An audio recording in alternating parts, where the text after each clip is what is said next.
Hey, Parisi Nation. This is Steve Leo here, your host. I'm lucky enough today to have on the great Eric Mitchell. All of you, I'm sure, know him in Parisi Nation. Outside Parisi Nation, you should get to know him. Eric has been in the business longer than me, so again, it's rare that I get someone on that's a little bit more seasoned than I am. I'm going to give a little bit of stats about Eric, but I'm going to let him give his background. So Eric's been training over, what are we at, 27 years now, 28 years? Almost 30, yeah. Almost 30 years, so more than me. He's a PA boy, big Steelers fan. We'll talk about that later. He attended Juniata College, where he played football and ran track. So that's pretty impressive. Played two sports in college. I don't know many people that do that anymore. Has been in our network now for 15 years, 16 years, something like that, right? This is 16 years. 16 years in our network. So, I mean, so half the time outside, half the time in. He's got some fun stories that maybe we'll talk about with his old business partners and things like that. And Eric also has worked with tons of D1, Major League Baseball, NFL, pro tennis, which is kind of where he got his start, right? That's where you really kind of got jumped into the game, and also has been involved with training for Warriors for a good 10, 11 years, and is one of their highest ranking instructors, I would say. I know you present at their summits and stuff like that. So he's got a really extensive background. I just scratched the surface. So Eric, thanks for hopping on the show, and please feel free to give me way more background. I know you're very humble, but this is the time to give me a little more background on yourself. Well, Steve, I really appreciate you having me on. I was pretty excited because, for everybody out there, I mean, Steve is, I can say this, I count him as one of my best friends, and to be on this podcast really kind of just, it circles around, because I met Steve. Steve was actually the first person that I met in Parisi in terms of training. And in fact, he couldn't stay because his wife and he were having his firstborn when that all came about. I remember that, and got to train in the Morris Plains facility and learn about the Parisi system. And I'll never forget the first thing he said. And Steve certainly has a way of approaching people. And so I ripped off a sprint, and he looks at me and he goes, "You're a sprinter." And I said, "Yeah, how'd you know that?" And you're like, "The way that you had your fingers, you had your thumbs and your four fingers together like this." He goes, "We got to teach you some ways of working on those techniques to make you better at what you do." And then boom, he was out the door. And then from then on, it just developed into a really great friendship. But also, I have an incredible amount of respect for Steve and the knowledge base that he has. While I've been training for many years, I've learned an awful lot from Steve and have really, incorporated that into my own coaching style. So I'm grateful, Steve, that I'm on here with you, and I appreciate it a great deal. Well, thanks for being on. I mean, listen, a lot of people in our network and outside the network need to know about you and what you do. And again, see, he didn't talk about himself. He talked about me, which is very nice. But I'll dive in. I'll pull some stuff out of you. So one of the things I wanted to ask you about, because obviously you've been training a long time now. You've trained pretty much every sport out there. And I was thinking about this even myself, because I've been doing this just, I don't know, 23, 24 years. So a little less than you. I was going through all my old manuals, because we've been redoing our manual, and Bill's been writing a book, and you just go back to your archives, and this is when I got books behind me and paper.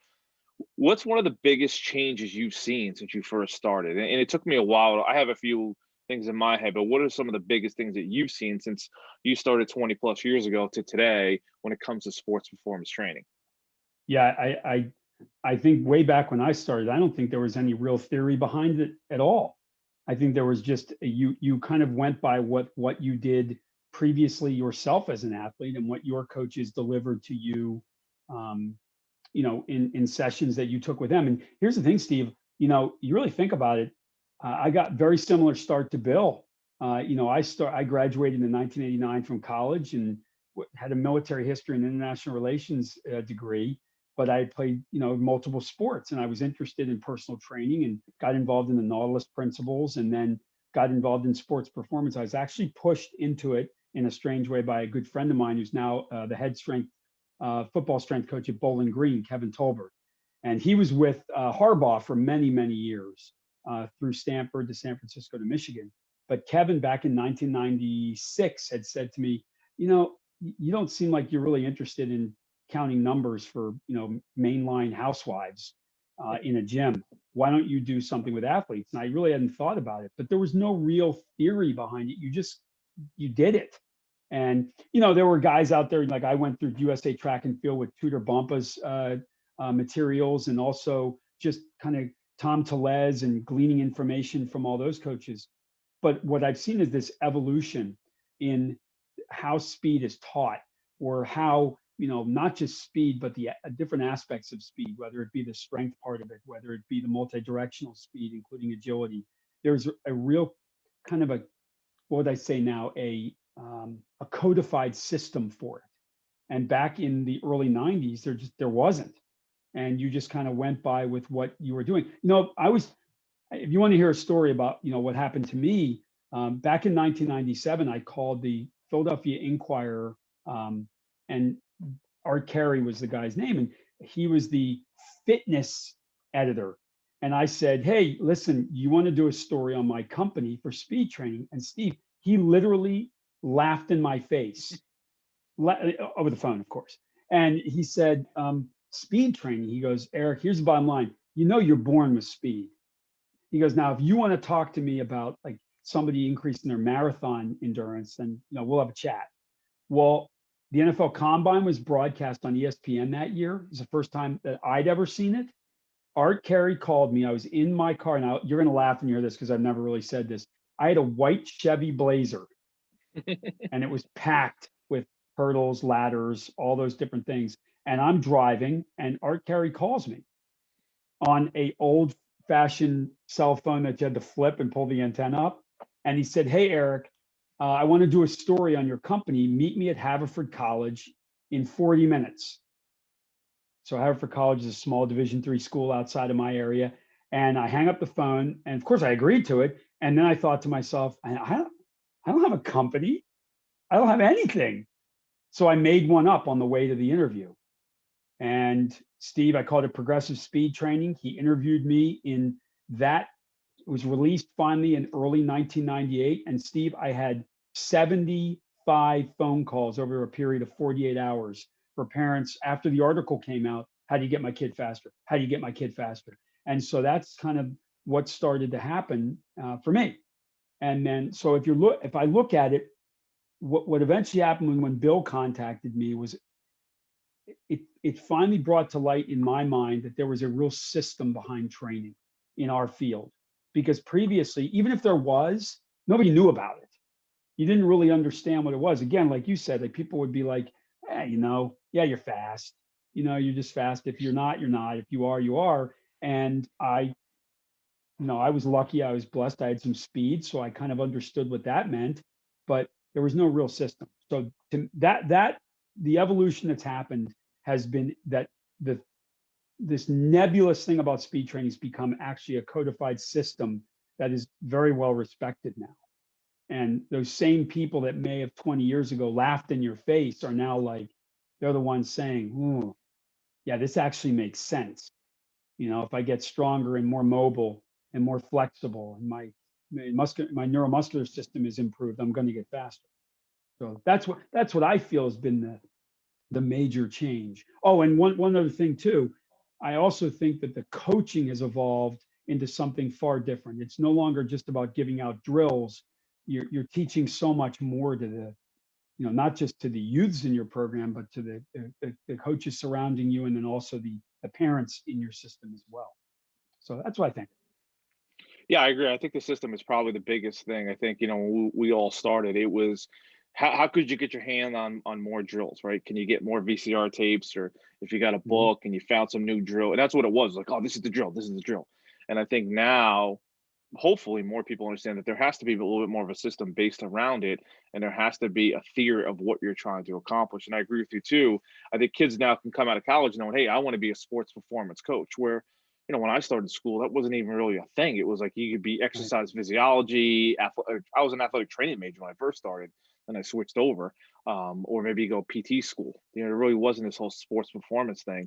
And also, even in the last 10 years, guys or girls would be an exercise science major, but they always wanted to be like a college strength coach. And that's what, and I kind of hate that term. And I am that out of school. I'm a strength and conditioning coach.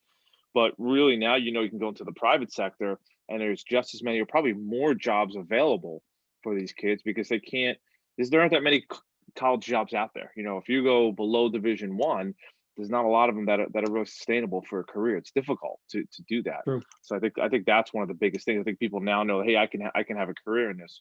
But when things grow, I think some things get a little watered down. So I think it's in an interesting spot now. And now that we're in COVID, right? Your business, just like mine, taking hits, and everyone's still trying to figure it out almost a year later. Sure. What do you think? Hopefully, we come out of it this summer. With the vaccine, everything is moving in the right direction. What do you think is going to happen now once we come out of this? Because obviously, I think the business has changed forever. There's going to be a lot of changes in how you conduct it. But what do you see are some of the biggest things that are going to be changed for the next, couple of years, probably? Yeah, I think that you're going to see still a large segment of the population with teams not coming into facilities, where I believe that it's reestablishing that spring and summer programming that you can go out to other places to train them outdoors when there's, clearly you're outside, you're socially distanced because Steve, that's not going away. And I really, you can feel it as a business owner that aspect is not going away, where people are hesitant to come inside still. So I do believe that there's going to be a newer market and it's actually full circle because of when we first started, we did a lot of outside team training where we would go to different facilities and train kids outside on fields. And we moved away from that. We were having more and more people come into our facility. So I think that the business is starting to do that as well. But also for any coaches who are out there, having an online presence yourself is I feel very important. The connections that you make to the parents and the athletes, you suddenly might have an online business as well, not just the in-person business of speed training, of strength training. So I'm noticing that. For myself, I'm doing a lot of motivation work for stuff outside the fitness industry. Yet it all ties into that they're so desperate to have someone coaching them since this pandemic. So I think there's going to be a shift. I also think that we're going to be getting away from these membership-based programs. I'm seeing a lot more of my client base going back to the one-on-one, the semi-private, the punch cards, things like that, Steve, where you're not seeing these longer-term memberships. And even in the memberships, we've been watching this happen. They seem to be these 3-month commitments, and they don't want to do it. Then they come back after a month, and they don't want to do it. So I think the industry overall is going through, what we always call those paradigm shifts, and making some changes. But this is just me. I'm not speaking for any other coach. I'm actually enjoying it. I'm enjoying the change. I'm enjoying the difference because I felt, as you talked about, like things evolve and things grow. Just like with Parisi, we're developing new skill sets for our coaching staffs, the ways to coach them. I think our businesses are maturing and growing in different ways. It was stagnating in a lot of ways. The competition was out there. I don't know though if the competition's responding that well, specifically in our part of the industry.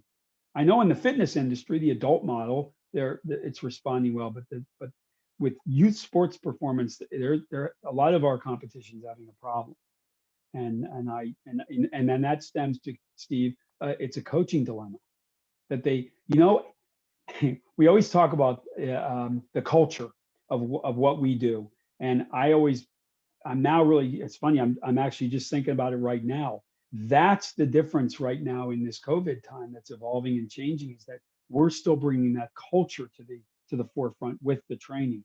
And a lot of other places, they can't say that. So I think that's the major change. You're seeing just this dynamic shift in opportunities. I see it that way. Yeah, I think the relationships that you're talking about are really important because, depending where you are in the country, most parts of the country are not in school full time. I have 2 kids. One is with me at a private school, and we're in 5 days a week. But it's very segmented. They're in class and then they go to the next class. They don't have free time. They don't have free lunches to socialize. And then my other daughter is only in school 2 days a week, another 3 days online.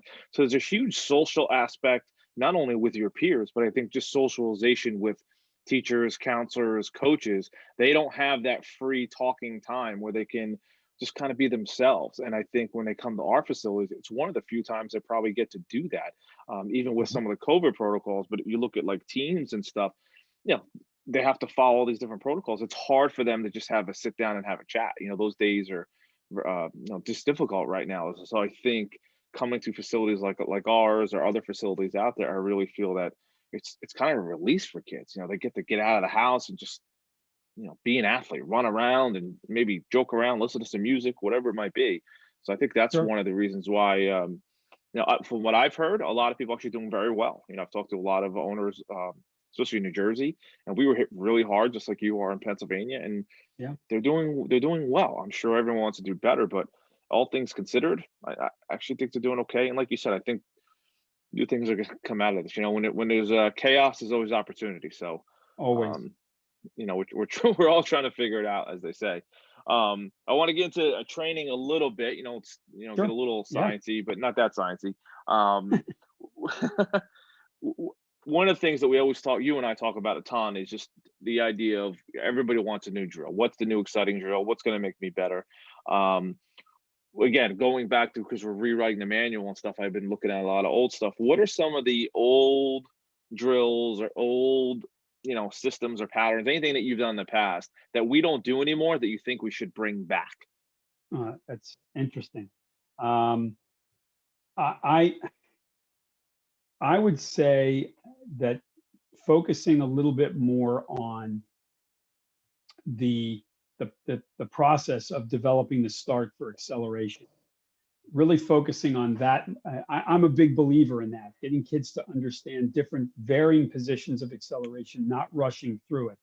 I do believe, and I'm with you 100% on this, where we talked about where acceleration and top speed often are going to have to go hand in hand, and in a session where, since it's a linear speed program. But I do feel that, and I'm Steve, to be honest with you, I still do it. I break down the starts a little bit more.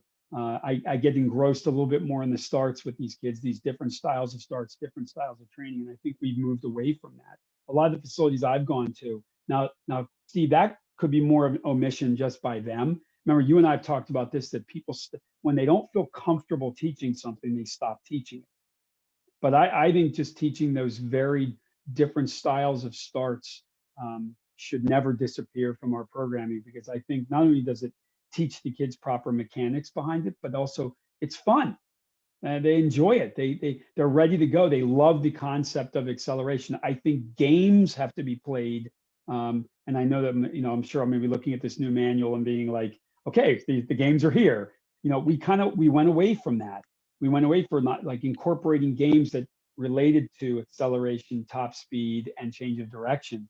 So I'm hoping that that's where the direction we'd be going in. We went away from that. Maybe we got too sciency when we were talking about, deep diving into top speed and fascia and everything like that, which is terrific. I think we should do that, but also making sure the human element is still there from the things that we did in the past, which is what honestly what originally made Parisi so great. Yeah, I agree. I mean, I'm kind of on the same page. I really think teaching kids how to drive and push is Yes. is more challenging than people think. I see a lot, now with social media, you see everybody online, whether it be our locations, other facilities. I see tons of them, and I see a lot of starts, right? And I watch, and I'm like, those kids are not driving as hard as they could. Right. And even though I'm a track coach, and it's something I stand behind them and hammer them about pushing and pushing. And really, me, I'm a Yep. stopwatch guy when it comes to Yep. something like that, because the stopwatch is the feedback. And I feel like sometimes we forget about using that as a tool as opposed to just a time. Hey, this is what you did. Use the time as a motivator. Like, I need you to break 2 seconds on this now. Right. And forget technique for a second. Sometimes it's just about effort. And I think a lot of kids they just don't understand it. It's not like that they can't do it. They just have never been asked to do it before.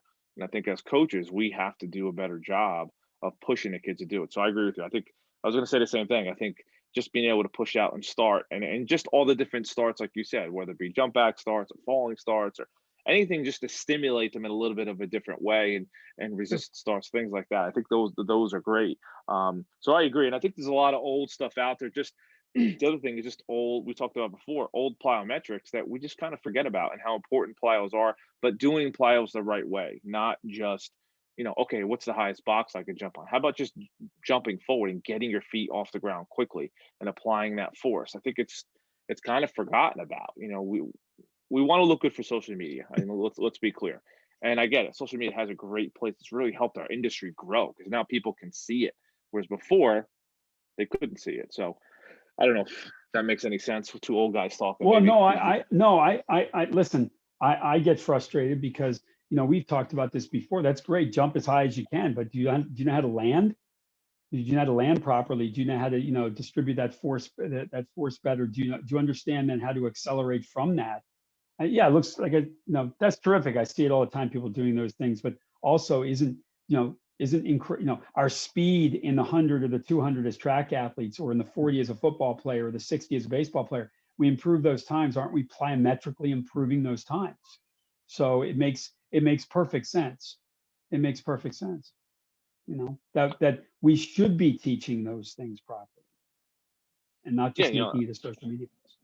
I agree. And listen, I'm not bashing, because social media is important and I love it. Yeah, so It's do a I. great way for me to see things and connect and see how kids are doing. But there's always a downside to everything, and I think that's the one downside, because I think some people might create or train their drills and their sessions just to look good for social media, right? They're Sure. trying to get that right video, that clip, whatever it might be. So as a follow up question, right? So we talked about what do you think we need to bring back? What do you think we need to stop doing? This is kind of a loaded question, but I see a lot of people doing things that I'm like, why are you doing that? But I wanted to get your take on Well, what do we need to stop? I think you've already answered that. I think what needs to stop is that it's not this isn't just metabolic training sessions, metabolic workouts where you're not hammering people into the ground based on what looks good on social media, because that's what a lot of coaches do. I think it's eliminating the concept that these kids are working out; they're training, and it's a concept. I was just talking to a soccer group over the weekend, and it's funny we're talking. It's a soccer group that's they're outside of my facility, and I'm working with them outside the facility. And I said to them, "Do you think this is a workout? Do you think you're training?" Because some of the kids were saying we were working. They were working hard, but it wasn't like one kid was like, "Well, my dad does CrossFit." I was like, "That's great, good. This isn't CrossFit. This is Parisi training." And so not making it, and Steve, you go on social media, sometimes you'll see things, you scratch your head, you go, what is that? Why, what does that, how does that track back to to the mission of what we're trying to do? So I do think that we have to be very, very cautious and very cognizant of what content is, that it's not just to drill a kid to drill to make them look good on a ladder. What's the application for the sport they're playing? And is it making them more confident? You got to look at that as well. So taking out that aspect of it, even though you'll say like, it can be a workout, sure. The kid's, deconditioned and not trained properly, but don't make it a metabolic CrossFit workout when it's supposed to be sports performance. And that's, I think we have to be very careful about that. Very careful. Can't treat them like adults. They're not adults. No. And I think the other thing too, if you take a sport like soccer, they refer to what, like I work with our soccer team at our high school, and they'll say to me, "Hey, we're going to do fitness training," because that's just that's the term that they use. I know they Right. know what I'm going to do with them, but the word fitness often gets confused with performance. And I've been trying to educate people that they're two different things. Not good or Yes. bad. If your goal is Right. fitness, great, but that's typically not what an athlete needs. They need to perform. Now, all of that stuff behind it, your conditioning, your work capacity, all that Sure. stuff is a big piece of it, but it's always a byproduct in my mind of what you're doing, unless you're dealing with someone that really needs work on that, which usually is Yes. only going to be probably like a track athlete. It really needs that volume of running, because they're going to get a ton of running in their sport. They don't necessarily That's true. need a lot of extra of endurance training, whatever. So I got a few drills I see online that drive me a little batty, but I don't know if I want to go too deep into them. Probably I'll bring the one up because what the heck, I don't care. The whole kneeling down and sprinting out of it, I see a lot of that done, And I don't think a lot of people know why they do it. That's just my opinion. I think it's great, gets kid to push off, but I'm gonna go on my soapbox for a second. The knee flexion that you have there, you'll never have, even if you're in the Correct. blocks of track. So I'm not That's really right. sknow why we do that all the time. That's just kind of my 2 cents. Well, Um, I don't. I know that I look at it, looking at it, what's sound mechanically, what are they doing it for? You do have to ask those questions, Steve. I think you have to ask as a coach, and I try to get, younger coaches I interact with is like, well, question what it is, because a lot of times they'll just say, well, I saw somebody else doing it. That's the answer. Have you done this? You've gone to facilities and you've certified staffs and you see some things. You say, what are you doing that for? I don't know. Okay, but you well, don't know why you're doing it. And what are you doing explosiveness. it That's for? my favorite. That's Right. my favorite line. Well, It's explosive. but yeah, Okay. I always loved your statement. You're like, well, firecracker is explosive. Like you could light something on, like blow something up, and that's explosive. So what does that even mean? So I agree with you. Yeah, you gotta know Yeah. why you're teaching something.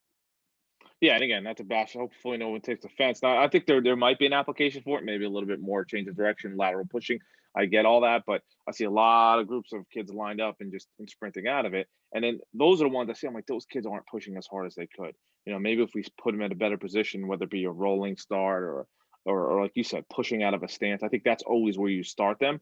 No pun intended. Start them in that stance, and then you can move them depending on what their sport is. Obviously, Yep. track they could stay there, but even track athletes now, I've been doing a lot more fly sprints and rolling starts, more than I've ever done before, because I'm really seeing the benefit to your point earlier about the transition of acceleration and top speed.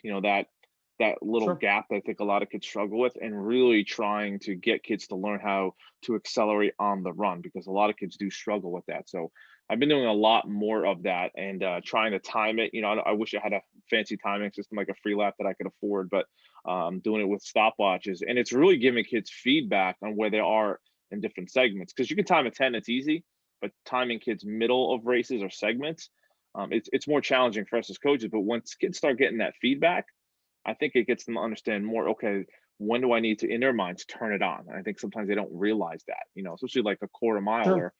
where they sprint the curve and they come out of it and they hit their float, and it's like boom. They just kind of, Yep. And they just crash. yeah, and they don't understand how to maintain that. And when you and I are a track enthusiast, and I don't know if you've been watching the ATL on Sundays on ESPN. It's been nice to Yes, I watch have. some of these track athletes, and they're just amazing. It's crazy to watch them run, and they're not even in shape technically, and they're breaking One records. of one of the kids from Coatesville, Coatesville alum, he's at LSU. Terrence Laird just he's the world leader in the 200 right now. So you got to check out his race from LSU. I saw it. Yeah, he Yeah, flew. yeah, He's flew. yeah. He's a Coatesville Um, kid. that's awesome.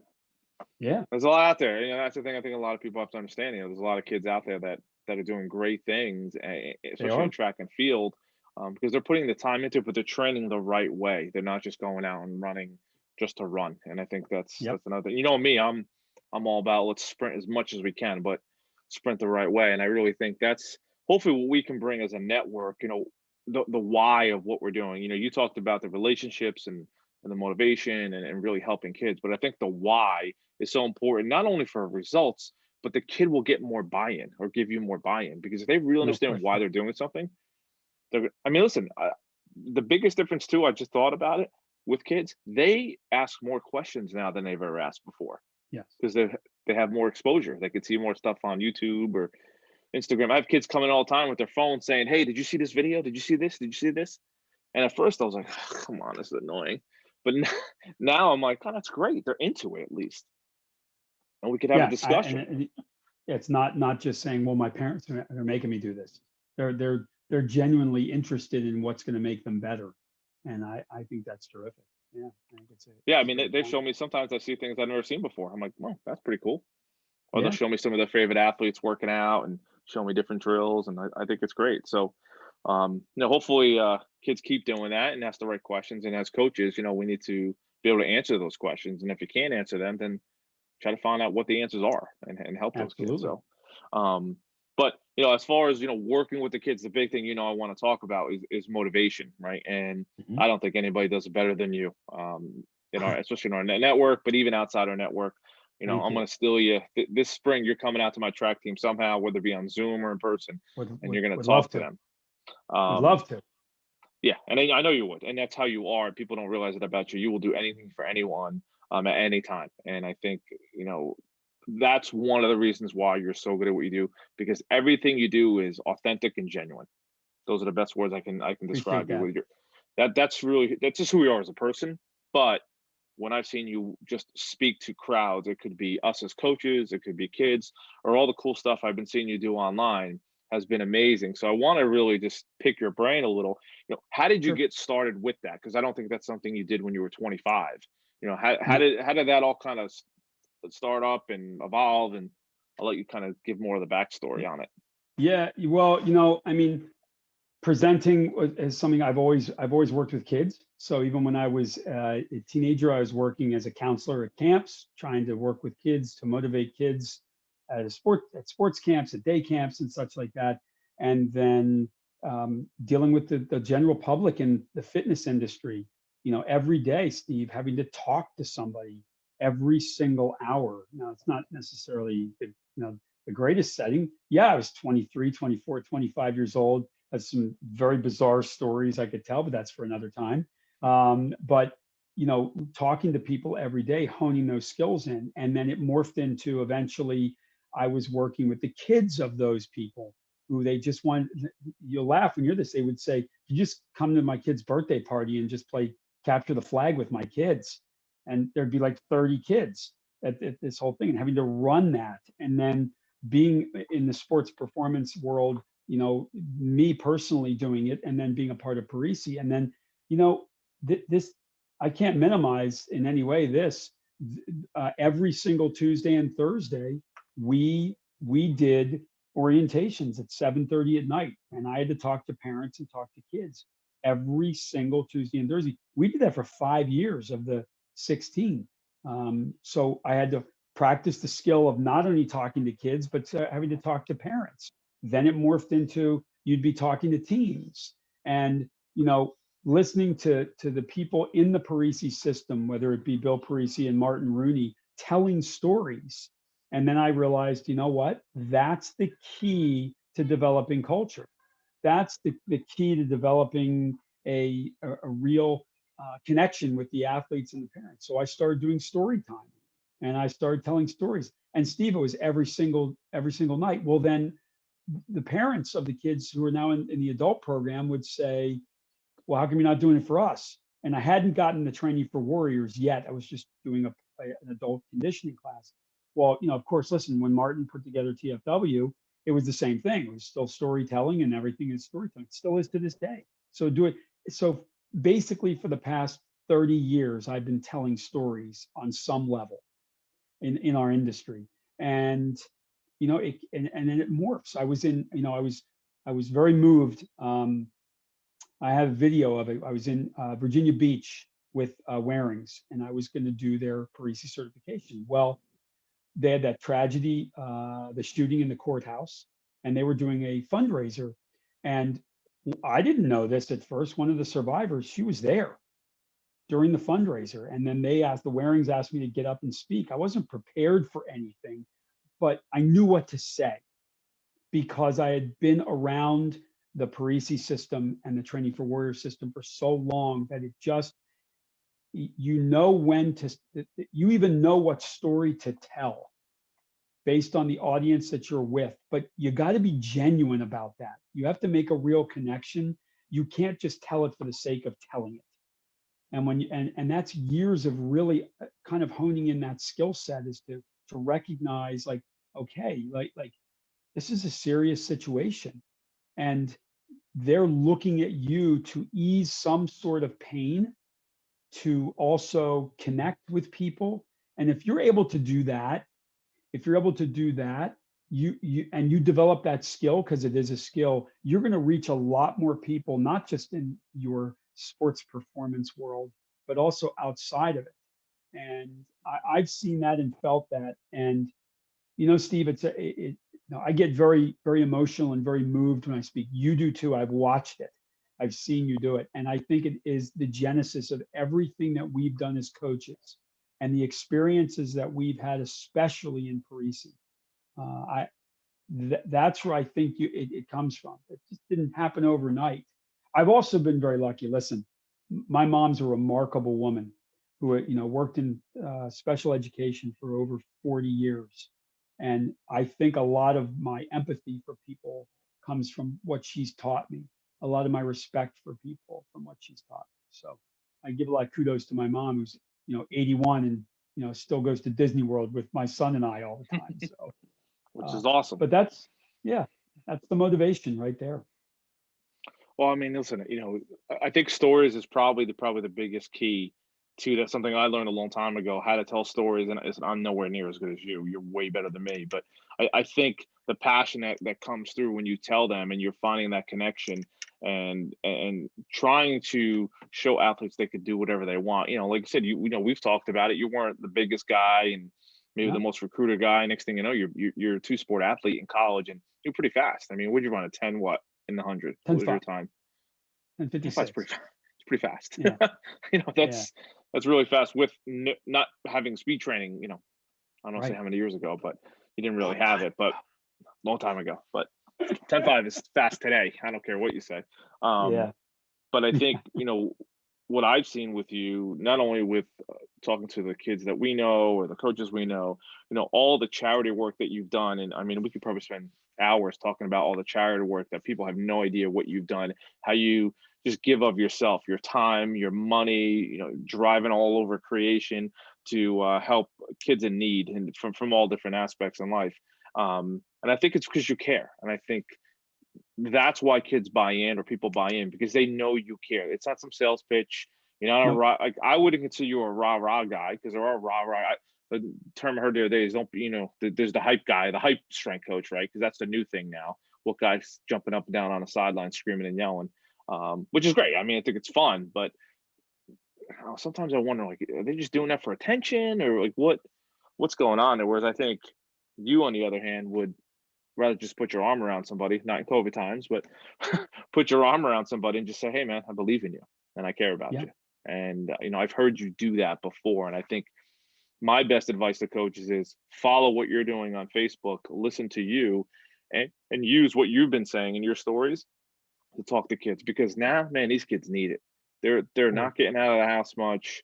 They're going through some tough times. A lot of sports have been canceled or altered or whatever. I have a kid going through the same thing. I mean, she's running track now. I was telling you before, it's winter track. They haven't had a meet yet because it's supposed to be outside. Her last official track meet on a team was in 7th grade. She's a freshman in high school now. She missed the whole 8th grade year. Now she's, in high school. It's like, man, this poor kid has not done anything. And she hasn't been on a team since last February when she was on a middle school basketball team. These kids are missing that. It's I didn't think about it the other day. I was like, oh my gosh, so I really think they need us, and especially with what you do is just amazing. But I think if anyone can take, the advice, go rewind this back and listen to what Eric was saying about the stories, because I think that's the biggest key, and the passion, and just speak from the heart. And I think the other thing I want to let people know is they don't have to be you. They don't have to be Bill. They don't have to be Martin. Everyone has their own style on how they get across. And you're obviously one of my favorites. I've always said that. It's not because of our friendship. It's true admiration, between two peers. I just watch how you've addressed groups. And like you said, you can do it like that. I could say, hey, I got a team right now. Eric, can you talk to them? You could go for an hour without even thinking about it.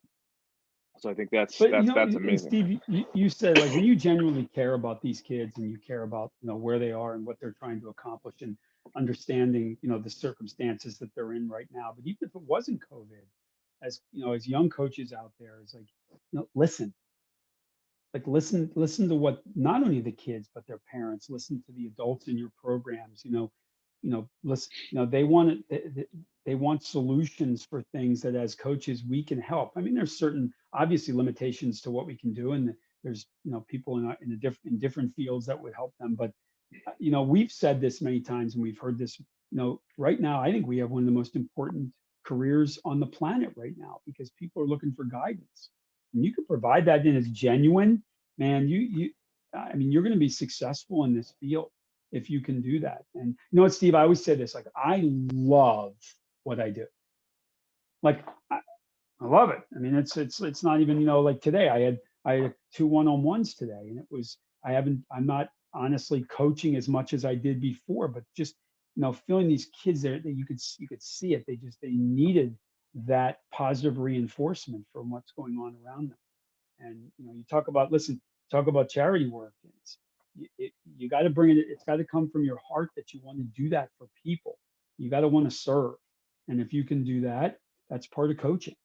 And to me, it's really cool to be able to do that. Like, wow, what a career we're in, that we can rally other people to raise money for some people that they don't even know, because it's the right thing to do. It's pretty amazing, if you ask me. I mean, it's pretty Listen, incredible. it's more than amazing because not many people do it. That's the bottom line. And you do it as part of your life. It's not even like, hey, let me think about it. You don't even think about it. You just do it. Sometimes I talk to Yeah. you or you text me or we call or whatever, and you're like, yeah, I'm heading to so and so to do a fundraiser for this kid that you never met before. I'm like, what? Where are you going? Well, You know, Steve, can I share with you guys? Um, and it's because of COVID that we weren't able to do the big one. I'm going to do a big one in the spring, but I'm rallying to a kid in my community right now, and it's amazing how we had to adjust and adapt. Yeah, it was a lot more training for warriors, but some Parisis got involved and did their own fundraisers. One in a training for warriors in Minnesota, in -6 degree temperature out in their parking lot, raised like $4,000 for this family. Doing a training session. They don't know this kid. They but I reached out to everybody and said, hey, how could you not help this kid? Like, this is what it's about. And more, I'm seeing it, like people saw the post that I put up and they're like, well, how can we get involved now?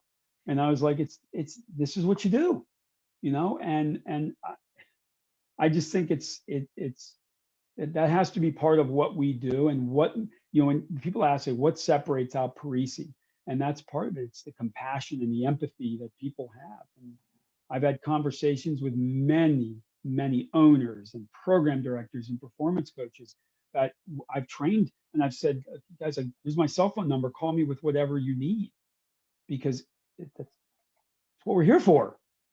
So I don't know, Steve. I really love what I do, and I love the people I work with you and Chad and John and Casey, and all the people in the support team with Ginger and George, and Randy and everybody, and then Bill too. Like, how could you not? What a crew, Yeah, we're like sometimes a dysfunctional family picnic, but so what? We have a great time, and I think our cause is very, very similar in each of our minds and hearts. yeah, I mean, I couldn't say it better myself. Everything you do every single day. I think more people just they need to follow you. They need to understand what you do. Hopefully, I know there's a summit in the works, possibly in the fall, which would be Yeah. great. Honestly, it's probably what I missed the most that we didn't have it this year. Obviously, we can't. But just hanging out with everyone and being around people that do what you do and have the same passion, because I think sometimes you forget what you're doing. You forget on what impact you're making, and you kind of need other people around and remind you, hey, you are doing the right thing, or you know what, Sure. I've been through that same challenge. This is how I handled, or I feel your pain, like you said, empathy before. I think all of us lean on each other, and we need that. And now it's tough because we're very separated. And thank God for Zoom and phone I calls and know. text and things like that. But I know I miss that. I miss that camaraderie with all of our guys and girls. Liz and all those people out there who you could just have a drink with and talk. And I think more coaches need to do that. If you're feeling lonely or you feel like you're kind of out there, you got to pick up the phone, FaceTime, Zoom, whatever works for you. And you gotta find time to talk to other people in your circle, your network, whoever, or talk to someone you don't know and just ask their advice. Sometimes it's better to talk to someone you don't know because you might get a little more of an unfiltered answer. You know what I mean? Sometimes you need You're that. You right. need you need that a Yes, little you're right. bit. Well, listen, it seems like an eternity when we were sitting in Disney Springs. I was just talking to Karen yesterday about that when the three of us went out to dinner, and Yeah, it it's seems been a like a year. lifetime. It's been a year, and Been a yeah, I year. agree with you. I miss watching you guys in action. I miss the network and everybody that's involved. So yeah, I mean that's where you're right. Reach out to people that you know or don't know, and pretty amazing stuff. Yeah, it keeps me sane. I'm not gonna lie. When I talk to you and other people in our network or other coaches now that I've met through all our travels. It's helpful for me because sometimes I just need to hear another voice, another opinion, Sure. and I think sometimes too, a lot of coaches they want to hear what they want to hear, right? They want to ask a question, but they already know what they want the answer to be. I think sometimes you have to ask the question and be prepared to get the answer you don't want to hear, and that's what's just going to make you better. Because sometimes it's hard. No doubt. Sometimes it's hard to get that. Um, and I think as you get older, it's a little easier to handle that type of stuff. I think when I was younger, I was like, no way, I know everything, but that's Yeah, I just probably felt that way too. maybe some days I'm still that same way, and I think a lot we, we all are. But where where can everybody kind of hit you up if you want to give all your what do we call it, social media handles are out there? What's the best way to stay in contact with you and follow what you're doing? Listen, I mean, you guys as coaches contact me through Facebook, through Instagram. Oh, is Cole going to peek in? Cole, come here. What's Say up, hi big to dog? Coach Steve. Hey, Parisi Nation, this is Cole. He's going to be 11 tomorrow. Happy birthday, man! He's getting out of here as fast as he can. Yeah, he's out. He gone. Is that He's speed out. training? So I'm still, trying to figure out all the social media stuff. It's Eric Steven Mitchell on Instagram. And then also on Facebook, you just look me up as Eric Mitchell. It's either Training for Warriors or Parisi Speed School. And I'm always available to talk to anybody. Have not good with the Twitter. I have not been good with Twitter. You're not a tweeter. I'm Me not a neither. tweeter. I'm not good So at it either. I I don't know just why. am not good. And even and still, I'm even really trying to kind of scratching the surface with Instagram even. But if you're in the network, guys, and you all, if you're, I post. I'm actually going to do one tomorrow, a Coach's Corner Facebook Live. I love doing that stuff, and I'm on there. So I keep saying, reach out. It's then reach out.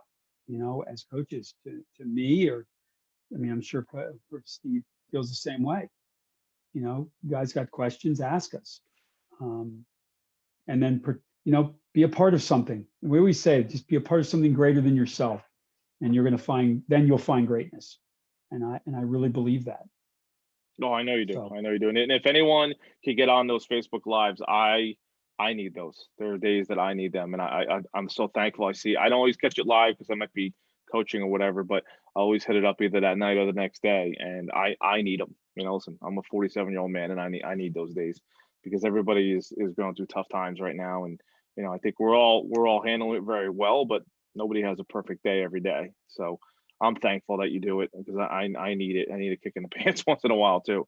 So I do it because I need a kick in the pants.